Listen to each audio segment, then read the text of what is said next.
യേശുവിനെ കടലിൻ്റെ മറുകരയിൽ കണ്ടെത്തിയപ്പോൾ അവർ ചോദിച്ചു, റബ്ബി, അങ്ങ് എപ്പോൾ ഇവിടെ എത്തി? യേശു പ്രതിവചിച്ചു, സത്യം സത്യമായി ഞാൻ നിങ്ങളോട് പറയുന്നു, അടയാളങ്ങൾ കണ്ടതുകൊണ്ടല്ല, അപ്പം ഭക്ഷിച്ച് തൃപ്തരായതുകൊണ്ടാണ് നിങ്ങൾ എന്നെ അന്വേഷിക്കുന്നത്.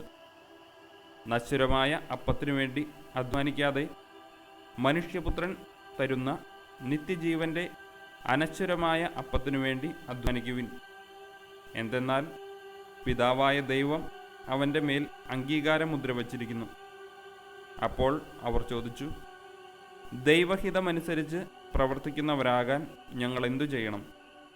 യേശു മറുപടി പറഞ്ഞു, ഇതാണ് ദൈവഹിതമനുസരിച്ചുള്ള പ്രവൃത്തി, അവിടുന്ന് അയച്ചവനിൽ വിശ്വസിക്കുക. അപ്പോൾ അവർ ചോദിച്ചു, ഞങ്ങൾ കണ്ട് നിന്നെ വിശ്വസിക്കേണ്ടതിന് എന്തടയാളമാണ് നീ ചെയ്യുക?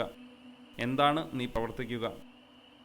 അവിടുന്ന് അവർക്ക് ഭക്ഷിക്കാൻ സ്വർഗത്തിൽ നിന്ന് അപ്പം കൊടുത്തു എന്ന് എഴുതപ്പെട്ടിരിക്കുന്നത് പോലെ ഞങ്ങളുടെ പിതാക്കന്മാർ മരുഭൂമിയിൽ വെച്ച് മന്ന ഭക്ഷിച്ചു.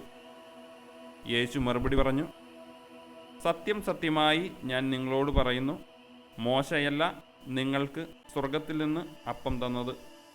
എൻ്റെ പിതാവാണ് സ്വർഗത്തിൽ നിന്ന് നിങ്ങൾക്ക് യഥാർത്ഥമായ അപ്പം തരുന്നത്. എന്തെന്നാൽ ദൈവത്തിൻ്റെ അപ്പം സ്വർഗത്തിൽ നിന്ന് ഇറങ്ങി വന്ന് ലോകത്തിന് ജീവൻ നൽകുന്നതത്രേ.